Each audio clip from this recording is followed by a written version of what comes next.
Wabarakatuh.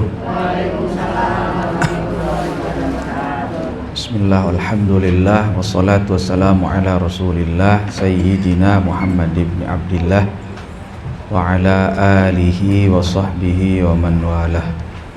Wala hawla wala quwwata illa billah, amma ba'd. Rabbi syrah li sadri wa yassir li amri wahlul 'uqdatam min lisani yafqahu qawli. Subhanaka la ilma lana illa ma 'allamtana innaka antal alimul hakim. Wala haula wala quwwata illa billahil aliyyil azim.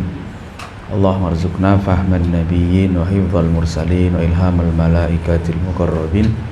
Allahumma iftah alaina futuhal arifin. Allahumma anfa'na bima 'allamtana wa 'allimna ma yanfa'una warzuqna 'uluman tanfa'una. Bapak, Ibu, jamaah Majelis Ta'lim Al-Itqan, alhamdulillah wa syukru ala ni'amillah, kita pagi ini bisa bermuajahah kembali, berkumpul kembali di majelis ini.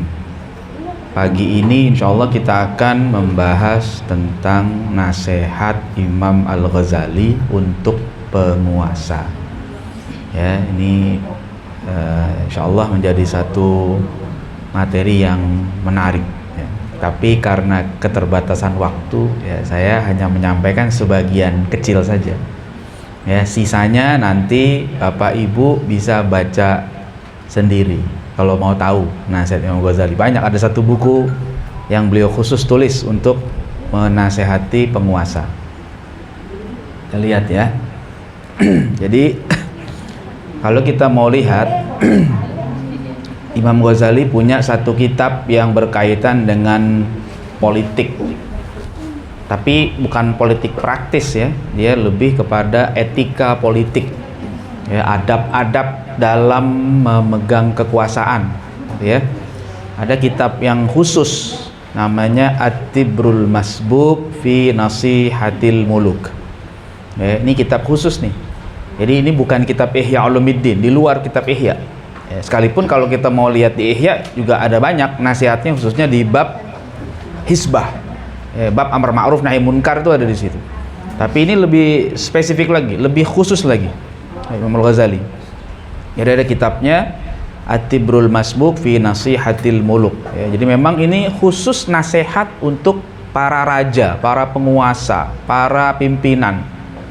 Jadi beliau menulis satu kitab khusus. Nah, ini juga menjadi bukti bahwa kenapa beliau ketika itu dianggap atau disepakati bahkan ya, bahwa beliau itu seorang mujaddid, seorang pembaharu di abad kelima, karena beliau memang sangat aktif. Selain menjawab syubhat aliran-aliran sesat pada masa itu, beliau juga termasuk orang yang sangat aktif menasihati penguasa ya. Padahal beliau dulunya dekat dengan penguasa ya, dengan penguasa yang baik ketika itu ya, dengan Nizamul Muluk seorang wazir yang mendirikan madrasah Nizamiyah ya, dan juga dengan yang lain-lain. Tapi beliau meskipun dekat punya sikap yang tegas terhadap kebijakan-kebijakan para penguasa gitu ya. Dan ini juga menjadi bukti buat kita semua bahwa seorang sufi itu tidak mesti sibuk dengan dirinya sendiri ya. Seorang sufi itu bukan orang yang cuma di kamar aja gitu ya, berkholwat, zikir gitu ya, lupa dengan kondisi sosial. Enggak, sufi yang aktif kayak begini harus ada. Jadi nggak ada ceritanya hanya sekedar mikirin diri sendiri, enggak. Dia perlu memperbaiki dirinya, tapi juga dia harus aktif memperbaiki umat. Nah, itu yang benar gitu ya. Sufi-sufi yang kayak Imam Ghazali inilah makanya yang dirujuk oleh para generasi berikutnya, karena beliau bukan orang yang egois, bukan orang yang hanya sibuk dengan dirinya, tapi beliau setelah berjuang tazkiyatun nafs ya, untuk dirinya, kemudian beliau melakukan gerakan islah ya, gerakan perbaikan, atau kata orang sekarang gerakan reformasi ya. Nah, dan termasuk salah satu targetnya adalah para penguasa. Ya, kalau yang lebih asal lagi ya para ulama. Ya, kitab Ihya Ulumuddin itu sebenarnya kitab untuk para ulama. Di mana di situ Imam Al-Ghazali mengingatkan para ulama. Sebab kalau ulamanya rusak, yang lain lebih parah nanti. Ya, termasuk penguasa ini rusaknya gara-gara sosok-sosok ulama palsu. Nah, kalau ibu bapak mau baca lebih lengkap, nah silakan beli buku ini. Ini terjemahannya udah ada. Jadi kalau saya jelasin semua panjang nanti nih. Ya, sisanya di situ baca. Ini buku dari dua penerbit yang berbeda, tapi isinya sama. Isinya terjemahan dari buku tadi. Ya, kitab leadership ya, judulnya diterjemahin. Surat Imam Al-Ghazali untuk para pemimpin. Itu di bawahnya ada nama kitab itu At-Tibrul Masbuk fi Nasihatil Muluk. Nah, kemudian yang kedua terbitan dari apa nih? Qof ya. Adab berpolitik, ya, nasihat dan hikayat untuk memimpin dan penguasa. Jadi memang di dalam kitab ini nanti selain nasihat-nasihat, Imam Al-Ghazali juga banyak menyebutkan hikayat, riwayat yang pada ulama sebelumnya, pada generasi sebelumnya. Supaya apa? Sebagai pengingat untuk para penguasa. Dulu pernah ada begini. Dulu pernah kejadian begini. Jadi itu biar jadi ibrah gitu ya bagi para penguasa di zaman Imam Al-Ghazali. Ya, silakan beli dah kalau mau ya. Baca sendiri, lebih pasti di situ. Kalau saya jelasin semua panjang nih. Kita ngaji kitab aja sekalian kalau seandainya mau semuanya. Jadi khusus memang kitab At-Tibrul Masbuk ini ya. Nah, ini isi bukunya ya, isi buku dari kitab At-Tibrul Masbuk satu. Ya, terjemahannya nih ya. yang udah masuk pendahuluan, kan nanti ada catatan penerjemah Persia itu pendahuluan. Kemudian tentang cabang-cabang pohon iman. Nah, beliau pertama membahas tentang keimanan. Ada pohon iman, terus beliau sampaikan pohon itu ada akarnya, ya kan? Kalau akarnya bagus, nanti batangnya bagus, rantingnya bagus, buahnya bagus. Tapi kalau akarnya udah rusak, maka batang dan seterusnya juga rusak semua. Jadi beliau pertama mengaitkan keimanan dulu. Kemudian baru dasar-dasar keadilan. Ya. Sebab nggak bisa orang adil kalau seandainya imannya rusak. Gimana mau adil? Ya. Kemudian langsung ke dua mata air sumber siraman pohon iman. Bagaimana menyirami pohon keimanan itu biar tumbuh. Ya. Ya, kemudian bab 1 tentang keadilan dan sirah para penguasa. Bab 2 tentang manajemen pemerintahan dan perilaku para menteri. Ya. Bab 3 tentang para sekretaris dan adab mereka. Bab 4 tentang cita-cita tinggi para penguasa. Bab 5 tentang sifat santun para ahli hikmah. Bab 6 tentang kemuliaan akal dan orang berakal. Bab 7 tentang wanita. Nah, ini masuk tuh pembahasan di situ dalam kitab Imam Al-Ghazali ini ya. Jadi luar biasa nih kitab ini. Sangat bagus ya. Ada dibahas tentang bagaimana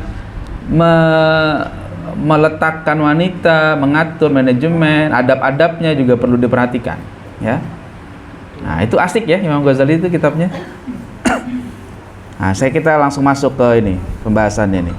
Ini contoh, ini bahasa Arabnya gini tuh ya. Oke, saya kasih pengantarnya dulu. Ini pengantarnya di pendahuluan Imam Ghazali ya, nasihatnya langsung kita masuk. I'lam ya sultanal alam, malikas syarqi wal gharb, anna lillahi alaika ni'aman zahiratan wa alaan mutakathiratan yajibu alaika syukruha wa yata'ayyanu alaika idha'atuha wa nashruha wa man lam yashkur ni'amallahi jalla thana'uh wa taqaddasat asma'uh faqad arada tilkan ni'mata lizzawal wa khajala min taqsirihi yawmal qiyamah wa kullu ni'matin tafna bil maut falaysa laha 'indal 'aqili qadrun wala 'indal labibi khatarun li'anna al-'umra wa in tatawalat madaduh la yanfa'u tuluhu idan qadha adaduh ya. Ini mukadimahnya begini. Di awal beliau bicara tentang nasihat. Wahai paduka raja, terjemahan bebasnya gitu. Wahai paduka raja, penguasa timur dan barat, sesungguhnya Allah telah memberikan Anda nikmat yang zahir dan karunia yang berlimpah.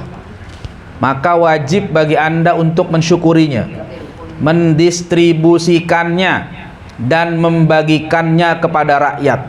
Imam Ghazali awal aja udah ngasih peringatan begitu kepada para penguasa. Ente punya nikmat banyak nih, gitu ya. Banyak dapat, orang-orang nggak dapat, dia dapat. Jadi jangan cuma dinikmati aja, harus disyukuri, didistribusikan, dibagikan kepada rakyat. Ya. Barang siapa yang tidak mensyukuri nikmat Allah yang maha agung dan maha suci namanya, berarti dia telah menyiapkan dirinya untuk kehilangan nikmat itu dan menanggung rasa malu di hari kiamat kelak. Ingetin tuh Imam Ghazali itu. Ayo, kalau nggak bersyukur, siap-siap. Ya berapa lama sih orang mimpin? Ya nggak? Fir'aun yang ngaku Tuhan mati, begitu kan? Korun yang kaya mati tenggelam, ya, Namrud mati, semuanya. Pokoknya kalau orang nggak bersyukur kepada Allah, siap-siap kehilangan. Ya, apalagi nguasain ini cuman berapa periode sih gitu. Ya, kalau di sini 2 periode misalnya di Indonesia, atau di negara lain juga sama, rata-rata 2 periode. Gak lama. Ya, nanti kalau nggak bersyukur, nikmatnya hilang, di akhirat malu. Ya. Setiap nikmat akan lenyap dengan kematian. Jadi diingetin kematian. Ayo, sekarang nikmati jadi penguasa.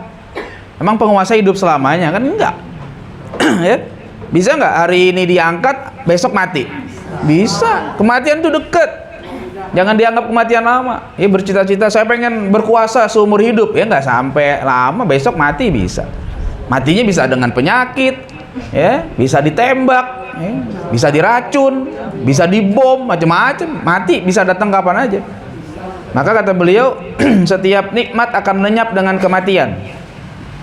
Maka orang yang berakal dan cerdas tidak akan mengindahkan nikmat seperti itu. Artinya dia betul-betul harus memperhatikan bagaimana cara bersyukur. Bukan malah asik-asik dengan dirinya sendiri, dengan keluarganya, tapi dia ingat bahwa dia bakal mati. Kalau dia bakal mati, nanti apa yang dibawa buat mati? Apa yang dipertanggungjawabkan? Nah, kan begitu tuh. Karena umur yang panjang tidak akan bermanfaat ketika sudah habis masanya. Sekarang umur manusia berapa? Umur umat Nabi Muhammad itu kan cuma 60 sampai 70 rata-rata. Ya, kata Nabi gitu. Inna a'mara ummati baina sittin wa sab'in wa qalla man zada dzalik. Umur umatku antara 60 sampai 70, jarang yang lebih. Ya, malah sekarang banyak yang kurang. Kurang dari 60 banyak. Ya, teman-teman SMA, SMP saya, SMA sih udah berapa orang yang meninggal. Padahal saya masih muda dibanding bapak ibu. Kalau dibanding santri saya paling tua. Ya, saya belum tua-tua banget. Teman-teman SMP saya, teman sebangku saya udah meninggal kemarin, Ramadan tahun lalu. Nggak lama. Hatta umurnya panjang. Kata di kitab ini terusannya, dulu umur Nabi Nuh sampai 1000 tahun, tetap aja meninggal. Nggak selamanya. Jadi diingatkan agar apa? Agar kita jangan menyia-nyiakan umur. Ya, dikasih nikmat umur dan nikmat-nikmat yang lain, tapi kematian itu ada di depan mata. Jangan aman-aman aja. Ya, jangan merasa wah saya masih sehat, saya mah raja, saya punya tim dokter spesialis kerajaan. Biar tim dokter spesialis kerajaan nggak bisa cegat malaikat maut. Ya, saya punya bodyguard, saya punya pasukan khusus yang menjaga istana. Iya, malaikat maut datang mana ada yang tahu. Datang mati aja. Ya, jadi kalau yang namanya mati udah nggak ada cerita. Ya, jadi kalau kita nggak peduli dengan kematian dan hanya sibuk dengan kenikmatan, kita yang bakalan celaka nanti. Ini mukadimah nih baru nih. Mukadimah Imam Ghazali menjelaskan peringatan langsung. Ayo, sebagai raja dapat nikmat mau diapain? Kan kira-kira gitu. Kalau di Quran jelas ayatnya kan, la in syakartum la azidannakum. Kalau kalian bersyukur, aku tambah. Wa la in kafartum inna adzabi lasyadid. Ya, kalau kamu kufur, ingat azabku sangatlah pedih. Oh, gitu Imam Ghazali ngingetin. Oke, kita lanjut.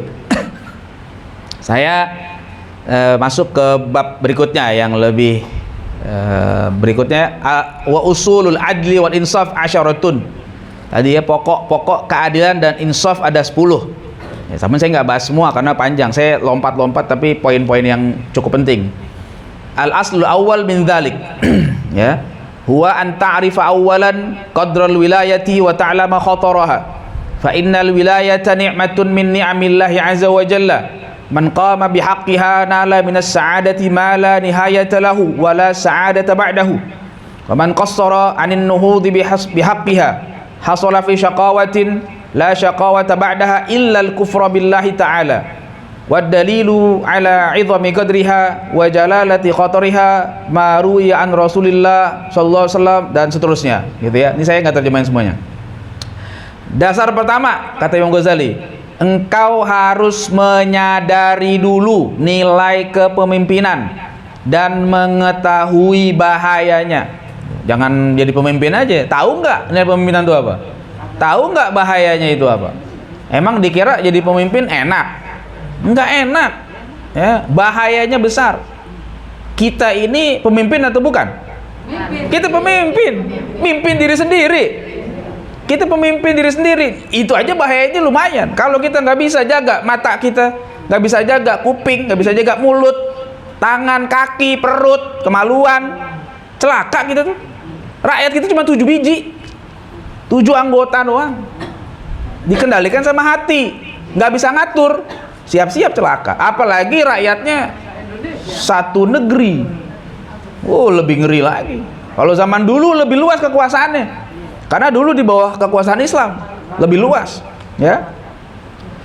Kepemimpinan adalah satu di antara nikmat Allah Azza wa Jalla. Barang siapa yang menegakkan haknya, dia akan meraih kebahagiaan yang tidak ada habisnya. Dalam satu hadis Nabi mengatakan begini, sab'atun yudhilluhumullahu fi dhillihi yauma la dhilla illa dhilluh. Ada 7 golongan yang dapat naungan Allah Subhanahu wa taala, yang tidak ada naungan selain naungan Allah. Yang pertama disebut apa?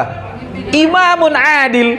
Yang pertama disebut tuh imamun adil, pemimpin yang adil. Memang betul. Kalau menegakkan haknya, dia dapat duluan tuh. Ya. Orang-orang kepanasan di akhirat dia diadem, Allah naungin. Itu kalau adil. Ya. Dan barang siapa yang melalaikan untuk menegakkan haknya, dia akan merasakan kecelakaan yang paling mengerikan di bawah kufur kepada Allah Ta'ala. Ya, kalau bagi kita sebagai muslim, ya dosa paling besar ya dosa kufur. Ini lebih di bawahnya doang gitu ya. Ini kufur yang paling topnya gitu, dosa bahaya yang paling mengerikan. Di bawahnya itu kalau berbuat zalim kepada sesama. Kalau dia tidak berbuat baik sebagai pemimpin, dia menyia-nyiakan amanah, itu dosanya di bawah kekufuran tuh. Peringkatnya peringkat yang paling mengerikan. Ya. Kalau dia nggak kufur sih, ya di akhirat masih masuk surga. Cuman kalau terakhir kayaknya tuh, bab penghabisan, cuci gudang. Jadi udah pada masuk surga semua, dia masih di neraka tuh. Kalau nggak kufur, tapi kalau dia kufur, ya udah khalidina fiha, selamanya di neraka. Naudzubillah min dzalik. Ya. Jadi Imam Ghazali mengingatkan, jadi sebagai pemimpin, sebagai penguasa harus tahu dulu. Jangan enak-enakan aja. Orang-orang nggak paham, jadi rebutan. Ya, rebutan jadi pemimpin. Kalau orang yang paham nilai kepemimpinan, dia nggak mau rebutan, nggak mau rebutan. Ya, kalau yang paham, dikasih aja nggak mau. Kalau yang paham, tapi karena nggak paham, rebutan. Pengen jadi orang nomor 1. Ya, padahal kalau pengen jadi nomor 1 gampang, minta sama Pak RT, taruh nomor 1 di rumahnya. Jadi nomor 1 rumahnya tuh, nomor rumah gitu. Ya, ya kenapa rebutan? Ulama-ulama dulu pada nggak mau tahu. Ya, Sayyidina Abu Bakar dipilih juga bukan karena kemauan dia. Sayyidina Umar, hatta dia pesan kepada anak-anaknya, di keluarga Umar cukup saya yang jadi khalifah, udah nggak ada lagi yang lain. Terus Sayyidina Umar tuh, nah kalau yang dimirip-miripin sama Sayyidina Umar lain cerita deh tuh. Ya, itu salah kias ya. Oke, itu yang pertama. Kedua, saya masuk langsung ke pokok ketiga. Al aslu tsalits min dzalik. Ini saya tulisannya agak kecil nih. Ya, soalnya di laptop saya agak kecil. Di situ gede. Cuman saya mau bacain. Tahu saya agak kalau kecil agak susah kelihatan nih. Ya, beda kalau duit 100 ribuan kelihatan. Enggak, memang biasa Bu, faktor U kayaknya nih. Apa? Saya nggak biarin nggak apa-apa. Tapi yang masih kelihatan. Pokok ketiga saya bacain aja terjemahnya ya. Selayaknya engkau tidak merasa cukup ketika tidak berbuat zalim. Seorang pemimpin nggak cukup adil sendirian, ya. Tapi didiklah putra putri Anda sahabat Anda, para pekerja, dan para pejabat di sekitar Anda. Jadi namanya pemimpin nggak cukup soleh sendirian. Makanya kalau jadi pemimpin nggak bisa dia. Yang penting dia soleh. Enggak, bukan cuma soleh, dia harus muslih. Selain soleh, dia harus memperbaiki orang-orang sekitarnya dulu. Nah kalau dia sama orang sekitarnya nggak kuat, ya gimana mau memperbaiki? Susah. Makanya yang harus jangan merasa cukup. Ya, jadi pemimpin soleh, anak-anaknya korup, dosa urusannya itu. Ya, asisten-asistennya semuanya orang-orang nggak bener, dosa itu semua. Pokoknya bener-bener ngeri nih. Ya, jangan Anda ridho dengan kezoliman mereka, karena Anda akan ditanya atas kezoliman mereka sebagaimana Anda ditanya, kau ditanya atas kezoliman Anda. Iya. Jadi yang ditanya bukan kezoliman dia doang. Dia udah nggak zolim. Stafnya zolim. Dia nggak zolim. Anaknya punya perusahaan di mana-mana. Dia nggak zolim. Istrinya beli tas harganya miliaran. Misalnya. Semuanya nih kena semuanya nih pokoknya nih. Makanya hati-hati. Ya. Jadi orang yang jadi pemimpin nggak boleh hanya soleh sendirian. Apalagi dirinya nggak soleh, lagi mana bikin orang lain jadi soleh. Itu berat. Jadi kalau pemimpin itu memang benar-benar harus kuat, soleh, muslih. Kalau nggak bisa. Udah. Kemudian dikasih satu hikmah nih sama Imam Ghazali ini. Kisah Umar bin Khattab menulis surat kepada salah satu pejabatnya. Waktu itu Abu Musa al-Asy'ari. Kurang soleh apa Abu Musa al-Asy'ari? Ulama. Sahabat Nabi yang dikenal ulama salah satunya Abu Musa al-Asy'ari. Ini kakek buyutnya Imam Abul Hasan al-Asy'ari. Ya, yang dikenal keilmuannya, kesolehannya. Bahkan sampai Nabi mengatakan al-Asy'ari minna wa ana minhum. Keluarga Asy'ari itu golongan kami dan kami golongan mereka. Jadi dari zaman Nabi itu Asy'ari udah diakui sebagai keluarga dekat Nabi. Apa kata beliau? Kirim surat nih. Sesungguhnya pemimpin yang paling bahagia adalah yang rakyatnya juga merasa bahagia. Begitu. Nah, kan makanya itu. Dan pemimpin yang paling celaka adalah yang rakyatnya sengsara. Tuh. Jangan sampai dirimu terpedaya dengan berbagai fasilitas. Karena bawahanmu akan mengikutimu. Tuh. Jadi kalau pemimpin begitu. Jadi kalau pemimpin yang paling bahagia, yang bisa membuat rakyatnya bahagia. Tapi bahagianya pun harus sesuai dengan ridho Allah Subhanahu wa taala, bukan seenaknya aja.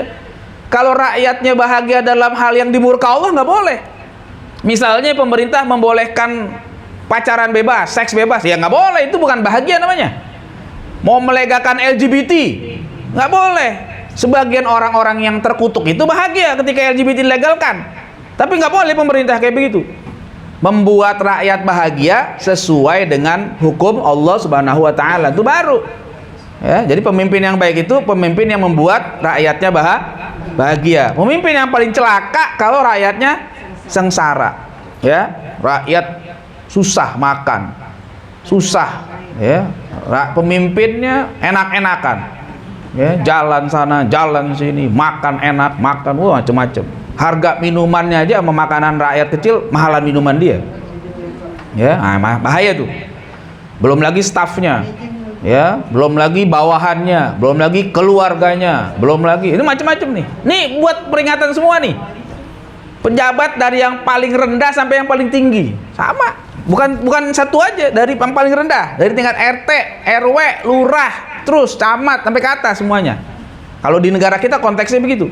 Jadi kalau seandainya dia pada sibuk dengan fasilitasnya aja, memperkaya keluarganya aja, siap-siap. Ya, bahaya itu kayak begitu. Ya. Pemimpin yang celaka bakalan. Kenapa? Nanti orang-orang pada ngikutin, bawahannya ngikutin. Kenapa bawahannya pada korup? Lah kan atasannya korup. Gitu. Jadi ada contohnya begitu. Ya. Jadi biar kata dibersihin bawahnya, kalau atasnya nggak dibersihin, itu kotoran turun lagi ke bawah.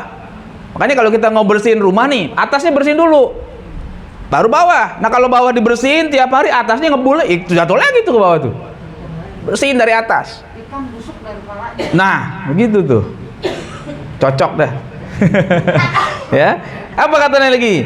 Karena bawahan makhluk itu, orang sepertimu itu persis seperti binatang ternak. yang melihat padang rumput yang hijau, lalu dia makan sebanyak-banyaknya sampai menjadi gemuk badannya.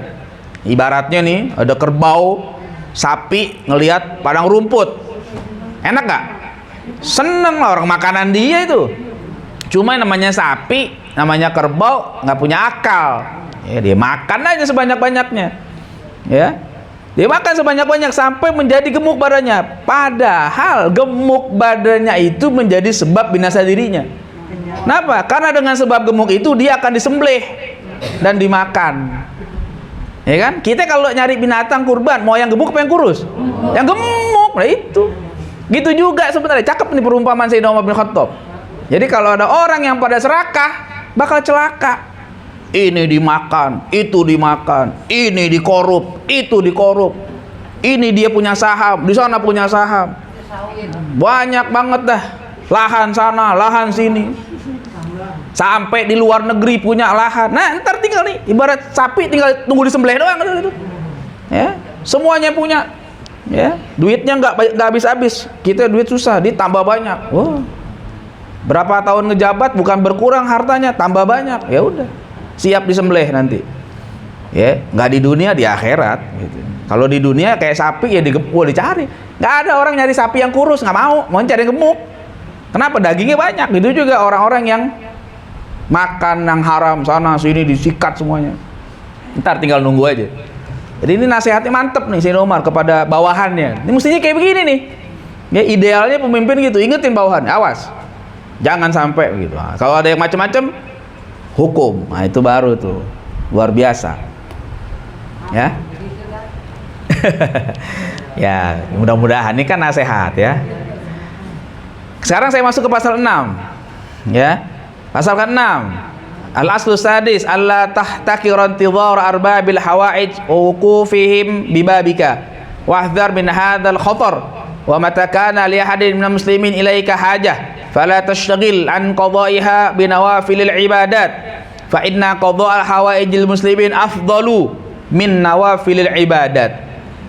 Ya, nuktatun kana yauman Umar Ibnu Abdul Aziz yaqdi hawaijan nas fajalasa ila adh-dhuhri wa ta'iba fadakhala baitahu liyastariha min ta'bih faqala lahu waladuh wa mal ladzi yu'minuka an ya'tikal mautu fi hadhihi sa'ah wa ala babika muntadhir hajah wa anta muqassirun fi haqqihi faqala sadaqta wa nahadha fa'ada ila majlisi. 6. Jangan anggap remeh. Jangan Anda anggap remeh penantian orang-orang yang membutuhkan bantuan dan membiarkan mereka di depan pintu Anda. Tuh, jangan anggap remeh. Rakyat banyak butuh, banyak susah.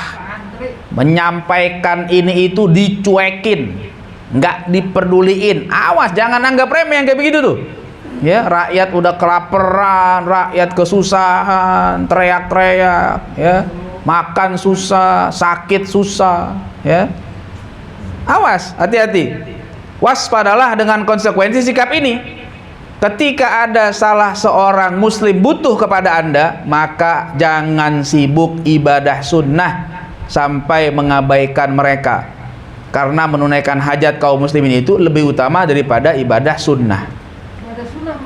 Ibadahnya Umaro bukan sholat, bukan puasa, bukan baca Quran, jalan ngurusin rakyat tuh ibadahnya tuh. Jadi andaikan nih Umaro malam nggak tahajud, nggak ada masalah. Ya, keliling belusukan itu ibadahnya. Beda kalau dia ulama, dia abid. Ulama mungkin ya dia bangun tahajud, emang dia begitu, dia nanti nulis kitab begitu. Tapi kalau Umaro nggak begitu ibadahnya. Dia nggak pernah khatam Quran misalnya setiap bulan, nggak masalah. Yang penting rakyat keurus. Gitu. Ibadahnya Umaro begitu, bukannya ibadah, bukannya sholat, bukan puasa, bukan ngurusin rakyat. Ini tahajud kagak puasa kagak, ngurusin enggak gimana? Itu namanya celaka selosin. Ya. Rusak udah tuh. Ini andaikan ya kan bener gitu. Yang bagus sih kalau masih bisa ibadah, masih bisa juga ngurusin rakyat. Tapi kalau enggak pun tetap yang utama ngurusin rakyat. Setelah yang wajib kewajiban nggak boleh tinggal. Zuhur, asar, semuanya sholat, puasa ya puasa. Tapi rakyat urusan, jangan sibuk tuh. Makanya kalau udah jadi ulama, jadi umaro, dia harus siap dengan konsekuensi itu. Tugasnya ngurusin rakyat. Dalam riwayat disebutin gini. Nah ini si Umar bin Abdul Aziz, ntar saya cerita yang lain lagi deh. Hikmah, satu hari dulu ya. Suatu hari Umar bin Abdul Aziz baru selesai menunaikan hajat orang banyak. Kerja nih semua dirapiin semua. Rapi udah, sampai zuhur. Lalu dia masuk ke rumahnya untuk istirahat, menghilangkan lelahnya sampai datang waktu zuhur. Udah zuhur, udah kerja dari pagi, udah kerja zuhur. Istirahat sebentar gitu. Namanya capek, wajar aja habis sholat istirahat. Lalu putranya ngomong, apa yang menjamin bahwa engkau akan aman jika engkau mati saat ini? Padahal di depan pintu masih ada orang yang butuh bantuan dan Anda melalaikan haknya. Itu yang negur anaknya tuh. Abah, kalau kata gitu, ayah bisa merasa aman nih, tenang-tenang istirahat gitu. Itu emang di luar gimana kalau masih ada tuh? Kalau ayah mati, masih ada rakyat yang belum keurusan, aman nanti di akhirat. Umar bin Abdul Aziz nggak pakai marah, bilang, sodakta, bener loh katanya. Langsung diri berangkat lagi, kagak jadi istirahat, nggak jadi liburan keluarga. Ini padahal lagi musim libur sekolah nih. Nggak jadi, berangkat, udah, ayo mana lagi. Tuh, kalau jadi umaro begitu, nggak ada liburnya. Makanya dalam riwayat lain, Umar bin Abdul Aziz ketika ditunjuk jadi khalifah, itu istrinya dikumpulin semua. Kedengaran suara tangis dari istrinya tuh, malam-malam. Kenapa pada nangis istrinya? Dia bilang ke istrinya semua, hari ini saya diminta jadi khalifah. Jadi saya milik rakyat. Kalau kamu masih mau jadi istri saya, kamu harus rela waktu kamu hilang. Tapi kalau kamu nggak rela, maka kamu saya ceraiin. Daripada saya dosa juga nggak ngurusin kamu. Gitu, pilih aja. Kalau mau tetap jadi istri saya, ya harus rela kalau waktunya habis. Karena saya harus ngurusin rakyat. Tapi kalau kamu keberatan, begini, udah mendingan dicerai. Lebih baik tuh. Jadi kan dalam Islam boleh bercerai, nggak haram. Kalau kamu memang merasa nanti cemburu segala macam kok waktu ya ini udah resiko. Kalau kamu mau cerai nggak apa-apa, silakan. Pada nangis istrinya, ya. Untungnya nggak pada minta cerai gitu, udah terima. Gitu, begitu caranya. Kalau seandainya penguasa lebih mentingin keluarganya, lebih mentingin istrinya, yo jauh bener udah, nggak beres kayak begitu.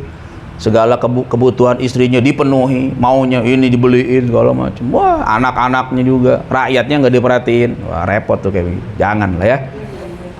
Tapi di sini mah kagak ya. Di sini kan enggak nih. Di Alitkon mana ada? Di Alitkon pada ngaji, di Alitkon mah. Ya. Sebelum jadi pemimpin belajar ini dulu dia. Nah, makanya, udunya ngaji dulu di sini nanti. Ya. Gitu caranya tuh ya. Ini nasihat-nasihat yang bagus banget nih. Ya. Baik, lanjut lagi. Nah, ini kalau ini saya ambil dikit dari Ihya. Nggak banyak lah dari Ihya.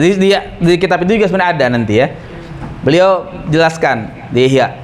Wal mulku wad-dinu tau'aman, fad-dinu aslun was-sultanu harisun. Wa ma la asla lahu famahdumun, wa ma la harisa lahu fadha'i. Ya, agama dan kekuasaan itu adalah dua saudara kembar.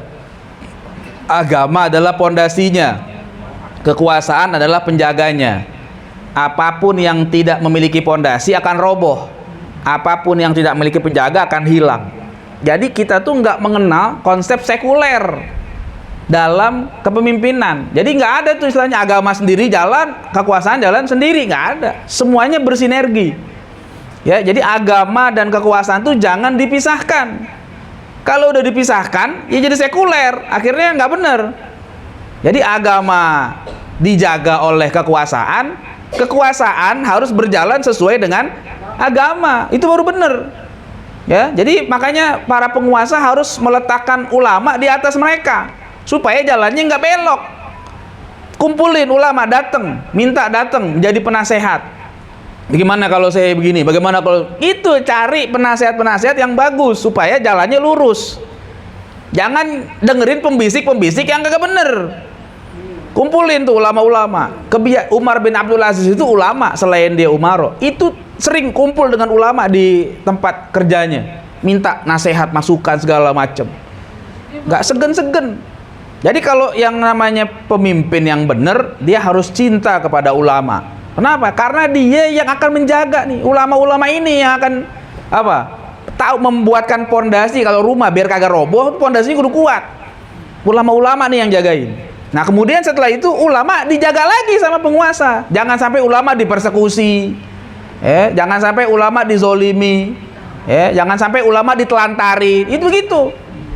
Ya. Tapi kalau seandainya ulamanya nggak dipeduliin, ustadz-ustadz yang ngajar di kampung nggak dipeduliin, nggak diperhatiin, gaji cuma berapa duit gaji ustadz-ustadz di kampung tuh? Ya, itu kerjanya serius, gajinya bercanda. Ada orang yang kerjanya bercanda, gajinya serius. Ya, ada yang joget-joget, bercanda-canda, ada yang ketawa-tawa. Ya, ada yang tidur, gajinya serius, tunjangannya serius. Ya, itu nggak boleh kayak begitu. Bagaimana bangsa mau maju kalau yang dikasih gaji serius orang-orang yang nggak bener, yang buka aurat dikasih gaji gede, yang ngedidik umat supaya nutup aurat kagak dihargain. Gimana? Nggak bisa. Ya, ulama, ustadz di kampung tuh perhatiin tuh, kasih kesejahteraan. Begitu, rumahnya biar layak, makannya biar terpenuhi. Kalau belum berangkat haji, berangkatin haji, begitu. Ya, itu baru bener. Tapi kalau ini yang diundang bukannya ulama malah dicurigai, dimusuhi, dibikin isu, bahkan mau dibunuh. Wah, nauzubillah min dzalik. Hati-hati di akhirat orang kayak begitu. Ya, orang-orang yang zalim begitu sama ulama. Bukan jagain ulama, malah dia yang jadi bagian musuh ulama. Nauzubillah min dzalik. Ya, hati-hati tuh kayak begitu. Harusnya jagain nih agama. Ya, sebagaimana ulama buatin pondasi agar kekuasaannya nggak roboh. Ya. Nah, itu penting tuh kita supaya tahu tuh ya. Nah, kemudian ada kitab lain lagi. Judulnya Fadhaihul Batiniyah. Sebenarnya kitab ini untuk mengungkap kesesatan Syiah Batiniyah. Jadi zaman dulu tuh ada, zaman Imam Ghazali ya, kelompok Syiah Batiniyah. Syiah itu ada banyak kelompoknya Bu, Pak ya, makanya jangan dipukul rata. Jangan dipukul rata. Kadang-kadang saya termasuk yang nggak sepakat kalau seandainya dipukul rata. Syiah bukan Islam. Enggak kayak gitu cara berpikirnya. Itu terlalu instan. Ya, kalau ditanya Syiah Islam atau bukan, harus diperinci dulu. Ada yang keluar dari Islam, ada yang masih Islam, tapi sesat. Termasuk Batiniyah ini, Imam Ghazali mengkritik. Batiniyah ini termasuk Syiah ekstrim. Ya, yang ngebunuh Nizamul Muluk ini suruhan Batiniyah. Dulu ada kelompok namanya Hasyashin. Ya, Hasyashin kalau di barat kemudian dikenal jadi assassin, tukang bunuh. Karena Hasyashin itu dikasih candu, pada mabok akhirnya nggak sadar, dia berani itu. Nah, Nizamul Muluk tuh dibunuh oleh orang suruhan Fadhaihul Batiniyah ini, kelompok Batiniyah. Jadi Syiahnya yang ekstrim. Itu pun Imam Ghazali di kitab ini masih memerinci. Nih kalau orang yang gini tolong diurus begini, yang ini begini. Jadi nggak langsung divonis semuanya kafir, enggak. Ada yang perlu dibimbing karena orang awamnya ada. Ini Imam Ghazali ngasih rekomendasi kepada Umarok ketika itu. Ya, dan ini resikonya mati nih. Imam Ghazali tulis kitab Fadhaihul Batiniyah pada saat Syiah Batiniyah lagi kuat-kuatnya. Banyak ulama mati oleh Syiah Batiniyah ketika itu. Ya, juga tadi Nizamul Muluk aja mati. Jadi Imam Ghazali nulis ini resikonya mati termasuk, tapi dia bongkar sama dia. Fadhaihul Batiniyah itu kalau artinya membongkar atau menelanjangi kelompok Batiniyah. Jadi dibongkar habis-habisan. Makanya munculnya kitab ini membuat kesel orang-orang Batiniyah. Ya, tapi Imam Ghazali nggak bisa dibunuh sama mereka. Imam Ghazali cerdas juga sehingga gagal dibunuh. Ya. Nah, apa kata Imam Ghazali di kitab ini kepada Umar? Di belakang ini ada nasihatnya. Apa? Di antara kewajiban agama bagi pemimpin, ya menurut Imam Ghazali ini ya, tidak akan mampu memperbaiki kondisi penduduk dunia seorang yang tidak mampu memperbaiki kondisi negerinya.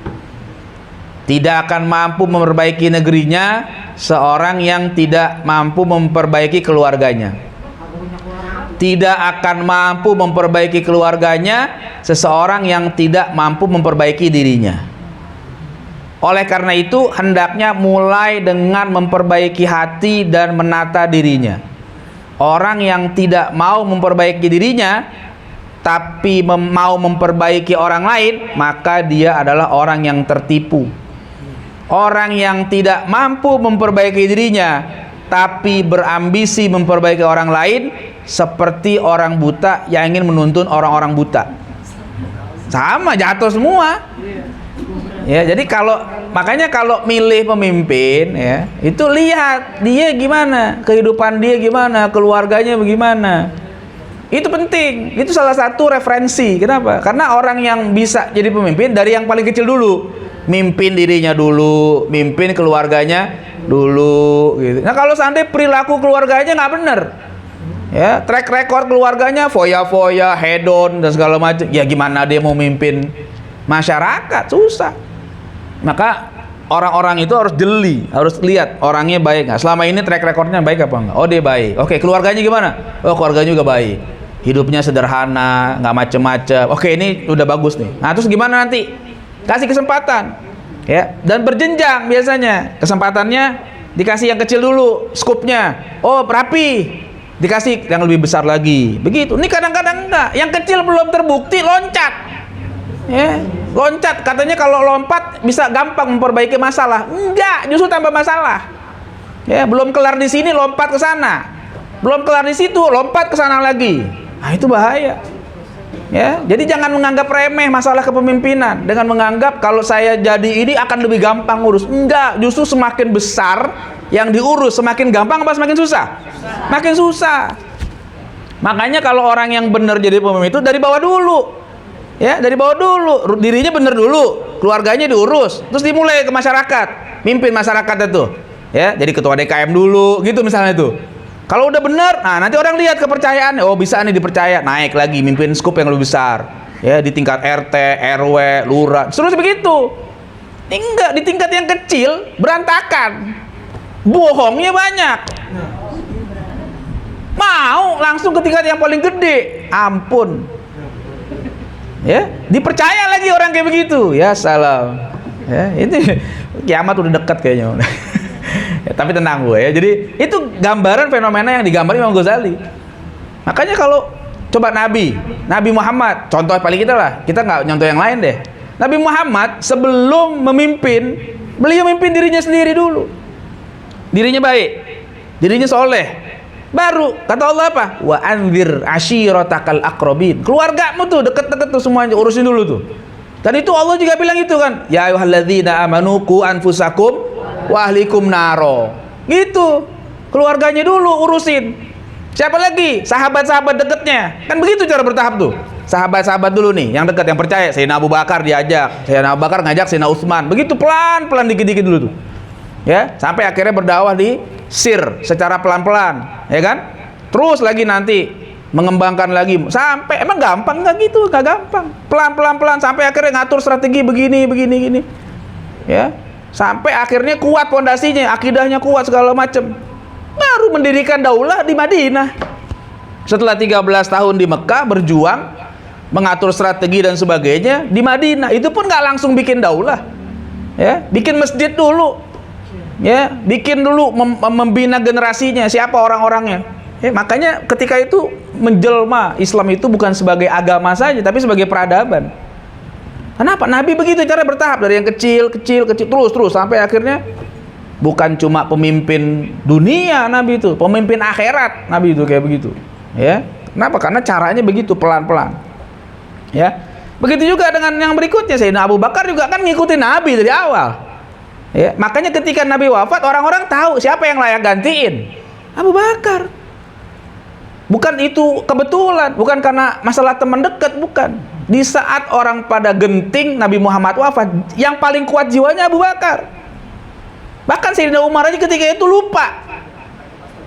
Iya, Sayyidina Umar itu lupa yang bilang Nabi Muhammad meninggal. Wah, tempeleng, kira-kira begitu.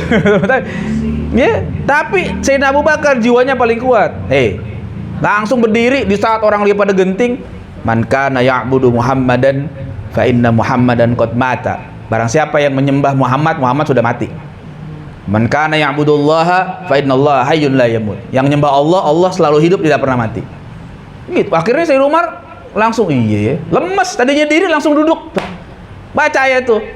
Ya, Muhammadur Rasulullah, ya. Dan seterusnya. Ya, afa imma tau qutilan qalabtum ala aqabikum. Itu kata Sayyidina Umar.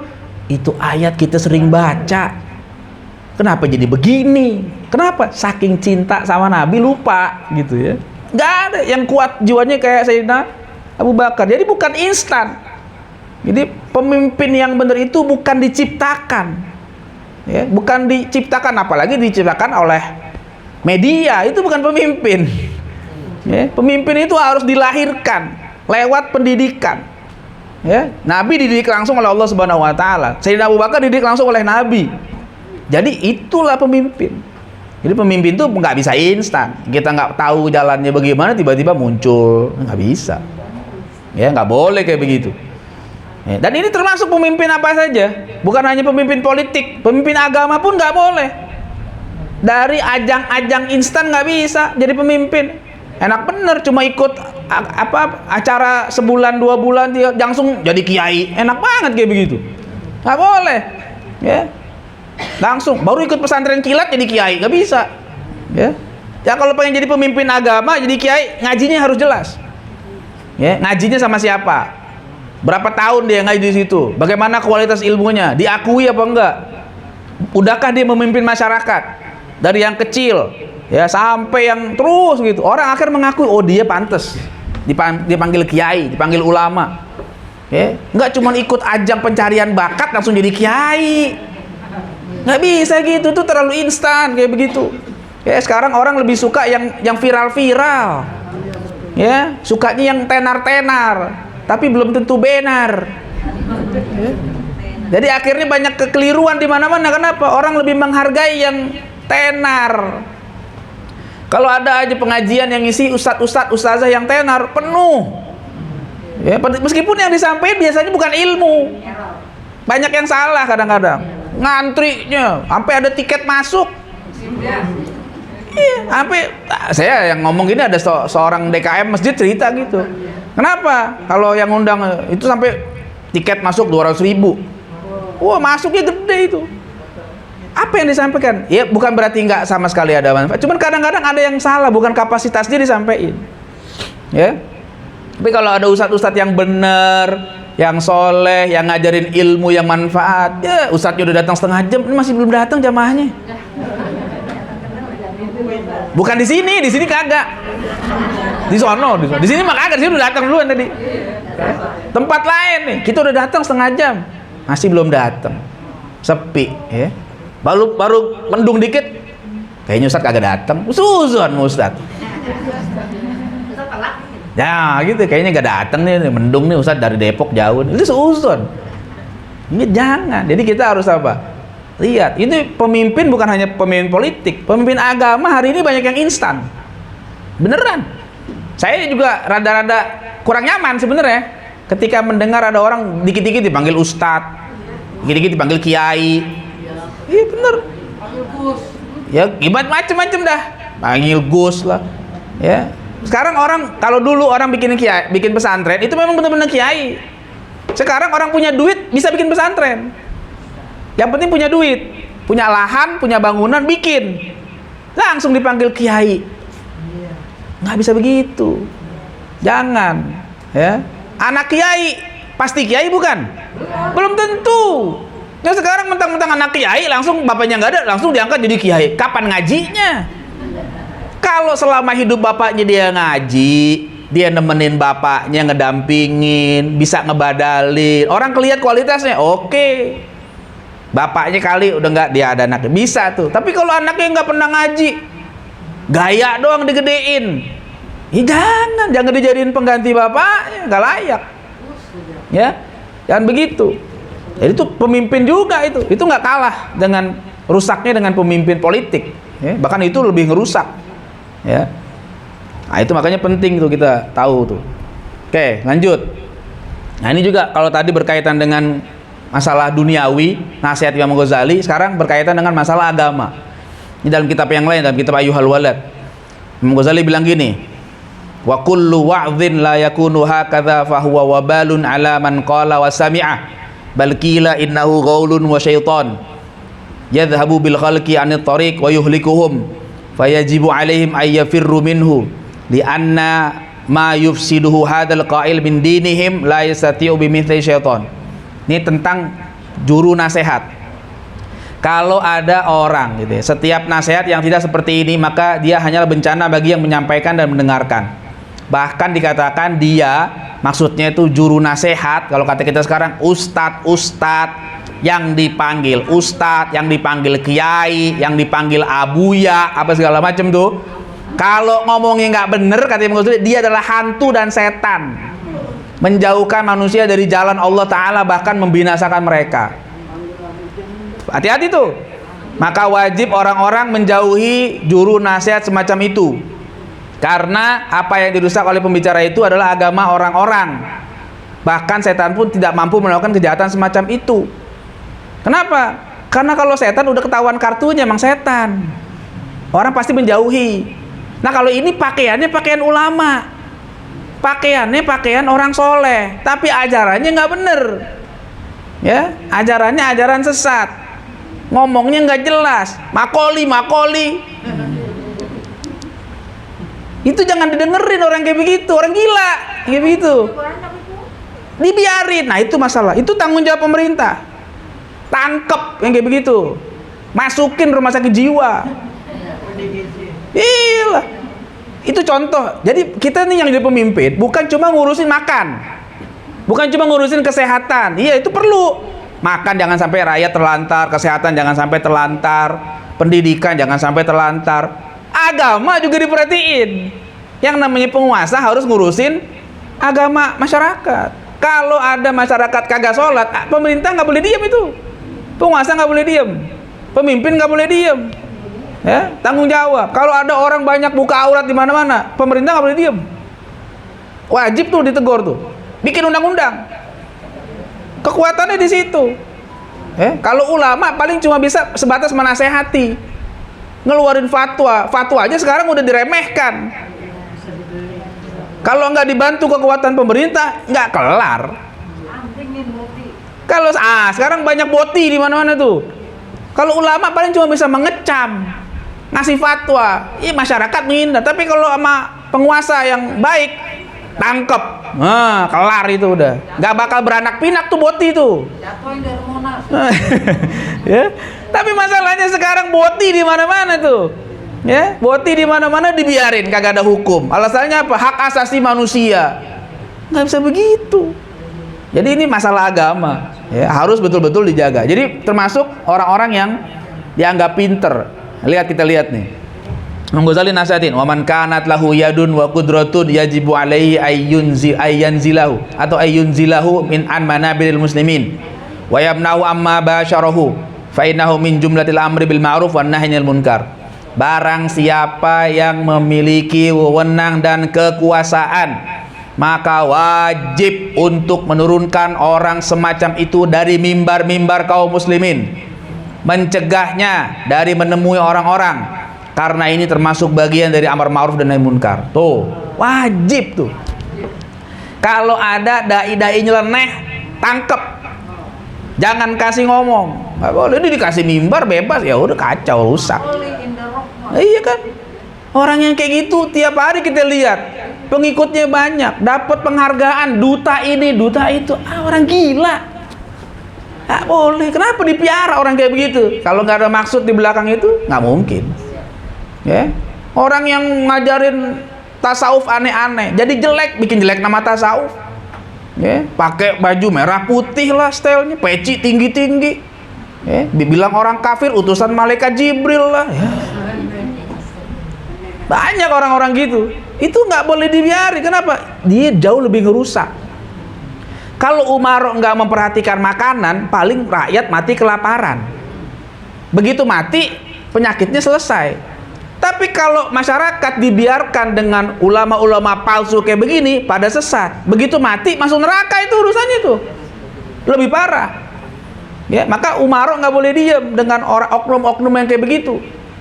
Ya, ada oknum ngajarin nggak benar begini. Sekarang kalau kita ada kasus-kasus. Nah, kadang-kadang yang kebawa jelek kiai, padahal kiainya bener. Yang bikin kasus itu bukan kiai, itu dukun. Sekarang dunia pesantren ini lagi digoyang nih, ya. Pesantren kiainya cabul, begitu ditelusuri bukan kiai, dukun. Ya, karena orang-orang tetangganya bilang dia bukan kiai, dia dukun. Cuma narasi yang dibangun kiai, pesantren. Itu, dan perhatikan aja pola-polanya itu, supaya akhirnya sekarang terasa impactnya. Pesantren belakangan agak turun karena orang takut menyantrenin anak, padahal di lembaga lain juga nggak kalah parah, ya.